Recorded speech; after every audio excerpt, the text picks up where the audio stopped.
Relay connection established. Origin unknown. Verification impossible. Archive access granted. Proceeding with recovered transmission. Designation, ninth relay. The market knew they were going to die before anyone else did. Not who, not where, not how, just how many.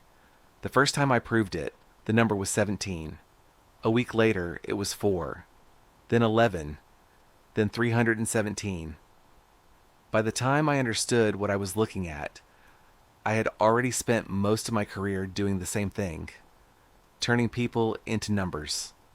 My name is Nathan Cole, and for 11 years, I worked as a risk analyst for Calder Finch, an investment firm in Lower Manhattan. Most people assumed that meant I predicted which stocks would rise and which would fall. I didn't. My job was to measure what happened when things went wrong. A factory closes. I calculate exposure. A hurricane hits the coast. I estimate losses. A company gets sued. I model liability. People lose jobs, homes, savings, sometimes their lives, and somewhere along the way, all of that gets translated into columns, percentages, and dollar values. It sounds cold when I say it like that. Maybe it was. But after long enough, you stop thinking about the people behind the numbers. You have to.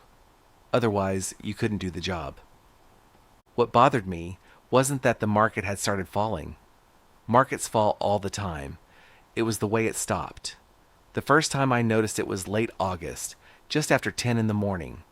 We had opened lower after a miserable set of economic reports, and selling accelerated through the first hour. Nothing catastrophic. Just enough bad news stacked together to make investors nervous. I had 6 monitors in front of me and another terminal dedicated to our internal risk models.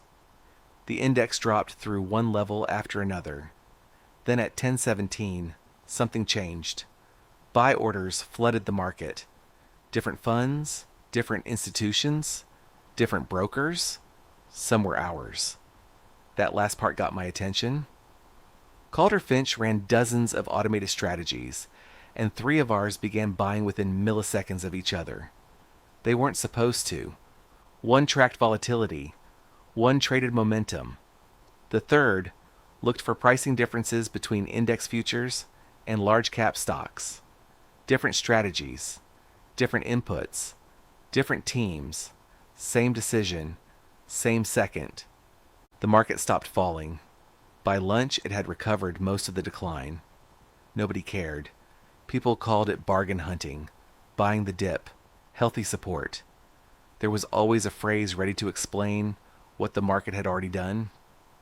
I wrote down the number anyway. 6,412.38. The next day, it happened again. Different headlines, different trading conditions, same behavior. At 6,427.91, buying appeared from everywhere. I wrote that down too. By the end of the week, I had 4 numbers. I called them the floor. That wasn't technically correct, but it was close enough. Whatever else the market was doing, it seemed unwilling to remain beneath those levels for long. At first, I treated it like a puzzle. That was the kind of thing I enjoyed. I tried interest rates, oil, currency flows, volatility, options activity, earnings expectations, credit spreads, treasury yields. Nothing explained it. The floor moved independently, some days higher, some days lower, sometimes by a fraction, sometimes enough to make me question whether I had measured it correctly. But whenever the market approached that day's number, buyers appeared. Not one buyer, all of them. Computers bought. Portfolio managers changed their minds. Traders who had been bearish all morning suddenly decided prices looked attractive. Financial television found analysts willing to explain the renewed optimism. Everyone had a reason. None of the reasons matched. That bothered me more than anything the machines were doing. Human beings like to think we make decisions for reasons. We usually invent the reasons afterward. I started saving data. Every floor, every major news event, every economic release, every unusual block of orders. Every day the market behaved strangely. By early September, I had enough information to know there was a pattern. I just didn't know what the pattern meant. Then a passenger train derailed outside a Midwestern city. The first reports appeared shortly after sunrise. Several cars had left the tracks. Emergency crews were responding. No casualty figures had been released. The market opened normally. At 9:42, the floor moved. Not the market, the floor. My model recalculated and dropped by an amount I couldn't explain. I spent the next hour searching for a financial connection. Rail companies, insurance exposure, regional employers, fuel, freight. Nothing fit. That evening, the death toll was announced. 17. I don't know why I typed 17 into the model. There was no rational reason. Maybe I was exhausted. Maybe I'd been staring at the numbers too long. I entered it as a population adjustment. The error disappeared. I stared at the screen. Then I deleted it. The error returned. I entered 16. Wrong. 18. Wrong. 17. Perfect. I sat there for a while without moving. Then I went backward. A factory accident. 4 deaths. The floor moved before the names were released. A highway collision. 11. The floor moved. A small aircraft crash. 6. Same thing. The relationship wasn't clean enough to publish. It was far too clean to ignore. I started pulling mortality reports, accident databases, news archives, anything I could find. That was when I noticed the worst part. The market wasn't reacting to death. It was accounting for it before it happened. In one case, the floor adjusted 11 minutes before the first emergency call. I checked the timestamps 4 times. Then I checked the clocks on the source systems. Then I printed everything out because I no longer trusted the screen. 11 minutes. There was no way the market could have known. Nobody knew. Not the police. Not the fire department. Not the people involved. But the floor did. I stopped sleeping much after that. I would leave the office late, walk several blocks, lie in bed staring at the ceiling for 2 hours, and come back before sunrise. My coworkers thought I was chasing some new trading strategy. I let them. The truth sounded worse. A week later, the floor moved again, this time by enough that I knew immediately it wasn't a car accident. My model returned an implied population loss. 317. I watched the news. Nothing. I refreshed the wires. Nothing. I called 2 contacts who worked in insurance. Nothing. For almost 4 hours, there was nothing. Then an industrial complex exploded. The first report said dozens injured. Later, dozens dead. Then over 100. By midnight, the number had passed 200. The following morning, authorities revised the confirmed death toll. 317. I read the number on the television screen. Then I looked at the number I'd written on a yellow legal pad 4 hours before the explosion. 317. That was the first time I became afraid of my own model. Until then, the numbers had remained numbers. 17, 4, 11, 317. I had spent my whole adult life thinking that way. Quantity first, people second. That morning, one of the senior analysts from the equity desk stopped beside me and asked what I was working on. I minimized the screen. Loss projections, I said. He glanced at the television. 300 people dead, and you're calling it a loss projection? I shrugged. He walked away. I remember that now. At the time, I barely thought about it. 2 days later, Daniel Reeves sat down in my chair. I knew who he was, although I couldn't have told you exactly what he did. Reeves was in his early 60s and worked somewhere between compliance, government relations, and whatever part of the company dealt with problems no one wanted written into an organizational chart. He always wore dark suits, always carried paper, and never seemed rushed. My model was open on the screen behind him. He looked at me. You've gone too far. I didn't ask what he meant. Instead, I asked how long he'd known. That surprised him. Not much, but enough. He stood and closed the office door. How many confirmed events? 9. Predictive? 6. How far ahead? Longest was 4 hours. He looked at the legal pad beside my keyboard. 317 was circled in red. That's why you noticed. It predicted them. Reeves looked at me for a long moment. Then he said, people. What? You're going to call them numbers, losses, adjustments, whatever makes this easier to look at. He tapped the page. They're people, Nathan. I didn't answer. He asked me to come with him. We took the elevator down several floors to a conference room I'd never used. No windows, no phones, no television. Reeves locked the door, then placed a folder on the table. Inside were photocopies of handwritten ledgers, dates, market levels, population estimates, mortality figures. The earliest page I saw was from the 1930s. I turned another. Older. Another. Older still. How far back does this go? Reeves didn't answer. I found a page dated 1911. The handwriting was precise and small. 2 columns had been underlined. Market adjustment. Expected loss. I looked at Reeves. You knew. No. Someone knew. Eventually. I flipped through the folder.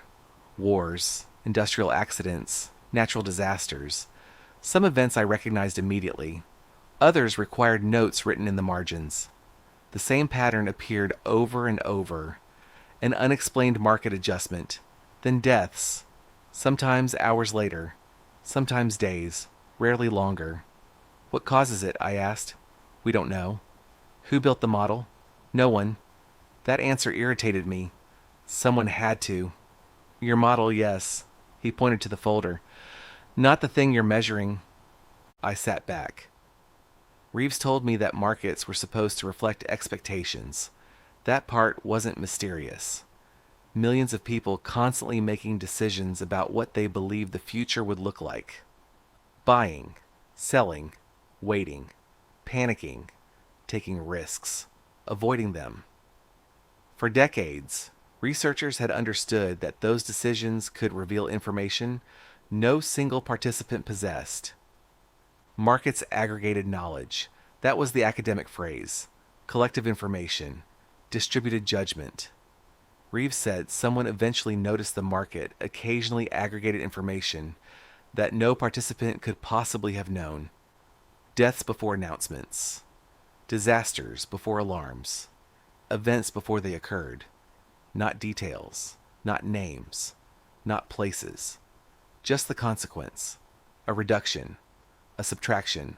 An absence. You're telling me the stock market sees the future. I'm telling you we don't know what it sees. How? We don't know. Then what do you know? Reeves looked at the folder. We know it's right often enough that we stopped ignoring it. That wasn't an answer. I asked him what the floor represented. He said they had called it different things over the years. Population support, mortality baseline, participation threshold. None of the names lasted. Participation? I asked. Every market requires participants, investors, people. He said the relationship was never exact enough to calculate individual lives consistently.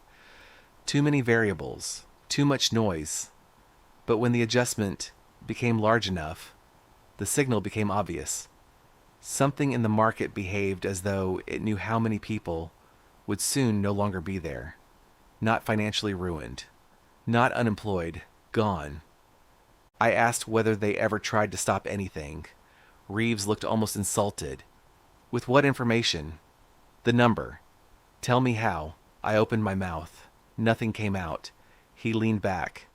If I tell you 300 people are going to die tomorrow, what do you do? I don't know. Where? I don't know. When? I don't know. How? I don't know. Who? I don't know. He nodded. Exactly. I looked at the folders again. There were decades of warnings in front of me. Useless warnings, the worst kind. Why keep tracking it? I asked. Because sometimes knowing the size matters. For what? Afterward. That word stayed with me. Afterward. I went back to work. Not because Reeves told me to, because I couldn't stop. Once you know a number exists, you want to understand it. Once you know it means people, you tell yourself you're doing it for them. That isn't always true. Sometimes you just want to know. The floor kept moving. Small corrections. 3, 8, 2, 1. That last one bothered me more than I expected. A projected loss of 1. I watched it for most of the morning. One person somewhere. No explosion. No breaking news. No disaster. Just 1. At 11:23, a man 2 rows over from me collapsed. Heart attack. By the time paramedics arrived, he was gone. His name was Thomas Avery. He had worked at Calder Finch for 9 years. I knew his name because he'd once helped me fix a bad exposure report. That was all I knew about him. I looked at my screen afterward. The adjustment had already cleared. 1. For the rest of that day, I couldn't stop thinking about Reeves correcting me. People, not losses. People. The following Monday, something changed. The adjustment was larger than anything I'd recorded personally. 214, then 312, then 681. It didn't resolve. That was unusual. Most corrections appeared, stabilized, and disappeared after the corresponding event. This one grew. I called Reeves. He came upstairs 20 minutes later. By then, the implied loss was 903. He stared at the screen. Have you seen one this large? Yes. When? He didn't answer. That frightened me more than the number. By the end of the day, it had passed 1,000. No corresponding event. Tuesday morning, it was 1,407. Wednesday, 1,889. Thursday, 2,112. Every morning I expected to wake up to some catastrophe. Every morning there was nothing. No war. No major storm. No explosion. No attack. The number simply grew. Friday afternoon, I found Reeves in the conference room downstairs. He had pulled additional files, older ones, larger events. I asked him again when he'd seen an adjustment like this. He slid one folder toward me. It contained several historical cases. None matched. Not exactly. One came close. A wartime event. Another involved a major earthquake. But those signals had appeared much closer to the deaths. Hours. Sometimes less. Ours had been developing for days. What does that mean? We don't know. You keep saying that. Because it's still true. I looked at him. How many? Reeves glanced at the latest estimate. 2,231. Enough. That's not what I asked. No. He closed the folder. That's what I answered. The weekend was worse. I went home Friday night and tried not to think about it. Saturday morning, I came into the office anyway. The building was nearly empty. The number had risen again. 2,417. Sunday, 2,611. Monday morning, 2,843. I sat there staring at it. Almost 3,000 people. Somewhere. Soon. I started searching everything. Flights, weather, military alerts, chemical plants, disease surveillance, power grids, anything I could access. Nothing. I called Reeves just after lunch. He didn't answer. I called again. Nothing. Late that afternoon, he appeared beside my desk. He looked exhausted. I had never seen that before. You found anything? I asked. No. Neither have we. That was the first time he said we. I looked at him. Who is we? He ignored the question. Go home tonight. I laughed. You think I can? Yes. 3,000 people are going to die. His jaw tightened. Maybe. You know that's what it means. We know what it usually means. That's enough. No, Nathan, it isn't. He leaned down. You're still trying to turn uncertainty into something you can control. That's my job. I know. He looked at the screen. That's why this is hard for you. I went home anyway. I barely slept. Tuesday morning, I arrived before 8. The city looked normal. That bothered me. People bought coffee. Delivery trucks blocked intersections. Taxis leaned on their horns. The lobby was crowded. Someone complained about the elevators. A woman behind me was arguing on a phone about dinner reservations. Everything was ordinary. Upstairs, the trading floor was already waking up. Phones, televisions, coffee, numbers. I sat down and opened the model. 2,961. My stomach tightened. I refreshed it. 2,973. Again. 2,984. The market had not opened yet. That was new. I called Reeves. No answer. I tried his office. Nothing. I stared at the number. 2,991. Then it stopped.